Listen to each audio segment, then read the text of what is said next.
انزلناه فی لیلۃ مبارکۃ انا کنا منذرین فیہا یفرق کل امر حکیم امرا من عندنا انا کنا مرسلین۔ وہ ہمارے پاس سے وہ فیصلے جو ہے وہ صادر ہو کر اور حوالے کر دیے جاتے ہیں، گویا کہ آپ جیسے کہتے ہیں آرڈر ایشو ہو گئے، آپ کے تبادلے کے یا آپ کی ترقی کا جو حکم ہے ایشو ہو گیا۔ تو یہ گویا کہ یہ 1 سال کا معاملہ، اور اس کے ساتھ ہی نوٹ کر لیجئے قرآن حکیم میں معلوم ہوتا ہے کہ اللہ تعالیٰ کے ہاں سے یہ فیصلے جو ہیں قضاء و قدر کے اور جو بھی اللہ کے احکام ہیں ان کی تنفیذ تدبیر امر، اس کے لیے بھی کئی لیولز معین ہیں۔ چنانچہ سورہ سجدہ میں جو فرمایا گیا ہے وہ تو یہ ہے کہ 1000 سال کا معاملہ طے ہو جاتا ہے۔ یدبر الامر من السماء الى الارض ثم يعرج الیہ فی یوم کان مقدارہ 1000 سنۃ مما تعدون۔ تمہاری تعداد اور تمہاری گنتی اور تمہارے حساب اور تمہاری تقویم سے جو 1000 سال بنتے ہیں، اللہ تعالیٰ کی تدبیر امر اس کے حساب سے ہوتی ہے، اور پھر اس کی تکمیل کے بعد پھر ملائکہ جو ہے اس کی جو رپورٹ ہے وہ لے کر اللہ تعالیٰ کے حضور میں حاضر ہوتے ہیں۔ یہ کہا جا سکتا ہے کہ جیسے ہم یہ سمجھتے ہیں کہ 7 آسمان ہیں، ان 7 آسمانوں کے ساتھ اللہ تعالیٰ کا یہ جو تدبیر امر کا معاملہ ہے کہ جو سمائے دنیا ہے اس پر وہ سالانہ ایشو ہو رہے ہو احکام قضاء و قدر کے، اور وہی ہے کہ جو پھر اس سال کے دوران ان کی تنفیذ ہو جاتی ہے۔ اور اگر اس سے آگے 100 برس کی کوئی پلاننگ ہے تو وہ دوسرے کہیں آسمان پر، اور اس سے اوپر اگر کوئی 1000 برس کی پلاننگ ہے تو وہ اس سے کہیں اوپر کے آسمان پر، اور اگر اس سے اوپر 10,000 برس کی کوئی پلاننگ ہے تو اس سے اوپر کے آسمان پر ہو۔ یہ سارے معاملات عین ممکن ہیں۔ یہ عالم امر کی وہ باتیں ہیں جن کو صحیح طور پر سمجھنا ہم صرف اشارات کے حوالے سے کوئی دھندلا سا تصور قائم کر سکتے ہیں کہ قرآن ایک طرف یہ بھی کہہ رہا ہے یدبر الامر من السماء الى الارض ثم يعرج الیہ فی یوم کان مقدارہ 1000 سنۃ مما تعدون۔ سورہ معارج میں یہ بھی ہے تعرج الملائکۃ والروح الیہ فیہا، اس میں فی یوم کان مقدارہ 50,000 سنہ، 50,000 برس کا بھی ایک دن ہے اللہ کا۔ تو ہو سکتا ہے کہ ان تمام مختلف درجہ بدرجہ جو تدبیر امر کے فیصلے اللہ کی طرف سے حکمت الہی اور علم الہی سے جن چیزوں کا کہ ایشو ہو رہا ہو، جس کے کہ احکام صادر ہو رہے ہو، وہ بھی درجہ بدرجہ ہو، اور یہ جو ہے سمائے دنیا پر یہ ایک سالانہ جو ہے نظم اس کا قائم ہو، اور اس کے حوالے سے فرشتوں کو جو اس دنیا کے فرشتے ہیں جو یہاں پر تنفیذ امر کی جو خدمت ہے اس پر معمور ہیں ان کے حوالے کر دیے جاتے ہیں۔ تو ایک رائے تو میں نے عرض کی کہ قدر سے مراد تقدیر، کہ یہ رات جو ہے تقدیر الامور کی رات ہے، تمام جو امور ہیں ان کے مقادیر،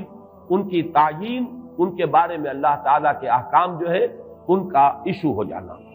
ایک رائے یہ ہے کہ یہ قدر سے مراد ہے قدر و منزلت، اونچا رتبہ، علو شان، منزلہ اور شرف۔ اب اس کی تائید ہوتی ہے، معلوم ایسا ہوتا ہے کہ یہ دونوں باتیں تو بیک وقت جو ہے مراد ہے، اسی لیے میں نے کہا یہ دونوں اقوال بہت مشہور بھی ہیں، اور میرے نزدیک یہ دونوں ہی اس میں یہ ذو معنیین لفظ کے طور پر یہاں استعمال ہوا، یہ دونوں ہی مراد ہے۔ یہ رات خود اپنی جگہ پر بھی بجائے خود، جسے ہم کہتے ہیں بجائے خود بھی بہت قدر و منزلت کی رات ہے،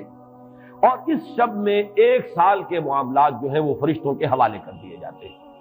اس اعتبار سے اس کو کہا گیا لیلہ مبارکہ، انا انزلناہ فی لیلۃ مبارکہ۔ یہ خود مبارک ہے، اس کے اندر برکتیں ہیں، اس کے اندر عظمت ہے، اس کی اپنی شان بلند ہے، علو مرتبت کی حامل ہے یہ رات۔ یہ دو مفہوم جو ہیں جب تو میں نے جیسا کہ عرض کیا یہ تو بہت کثرت کے ساتھ ہیں اور یہی زیادہ مشہور بھی ہیں، بلکہ ان کے ضمن میں دوسری بات کے ضمن میں ایک نقطہ ترازی کے درجے کی بات ہے، لیکن بات چونکہ حسین ہے وہ میں آپ کو سنا رہا ہوں۔ ابو بکر وراق ہیں جنہوں نے اس میں نقطہ پیدا کیا ہے کہ یہ لیلہ قدر اس لیے ہے لأنه نزل فيها کتاب ذو قدر على لسان ملک ذی قدر على امت لها قدر۔ یہ 3 انہوں نے قدر جمع کیے ہیں کہ یہ اس لیے اس کو لیلۃ القدر کہا گیا کہ ایک طرف تو یہ کہ اس میں وہ کتاب نازل ہوئی جو بڑی قدر و منزلت والی کتاب ہے،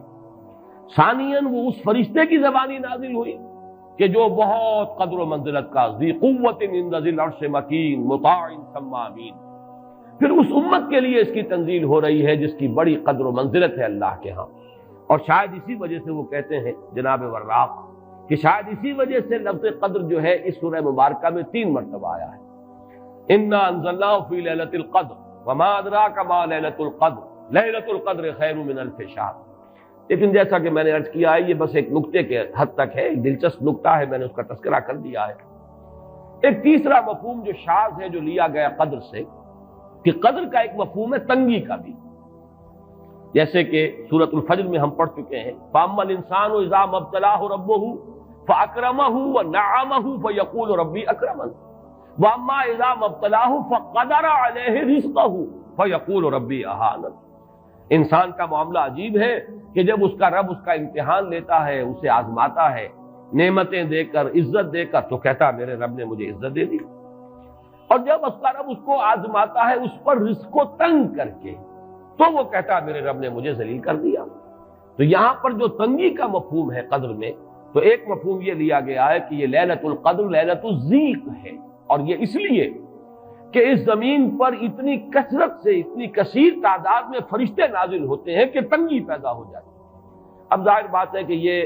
اس عالم ارواح کے ساتھ مناسبت رکھنے والے لوگ جن کی اپنی روحیں جو ہیں وہ اس درجے لطیف ہوں کہ کچھ مناسبت ان کو پیدا ہو گئی ہو، صرف ان کا ایک ادراک ہو سکتا ہے. باقی یہ کہ جہاں تک لفظ کا تعلق ہے اس میں اس کی گنجائش موجود ہے. تو لیلۃ القدر کے 3 مفہوم ہوئے، جن میں سے 2 جو ہے پہلے وہ تو باہم جمع بھی ہو سکتے ہیں، ذو معنیین لفظ کی حیثیت سے اس کا استعمال ہو سکتا ہے. اس میں تمام مقادیر اور تمام تقدیروں کا گویا کہ اللہ تعالیٰ کی طرف سے صدور ہو جاتا ہے، ایشو ہو جاتے ہیں تمام احکام آئندہ سال کے. دوسرے یہ کہ یہ خود اپنی جگہ پر بڑی مبارک اور بڑی قدر و منزلت والی رات ہے. تیسری بات وہ ہے جو میں نے عرض کیا، ایک شاذ سی رائے ہے کہ اس میں فرشتوں کا نزول اس کثرت سے ہوتا ہے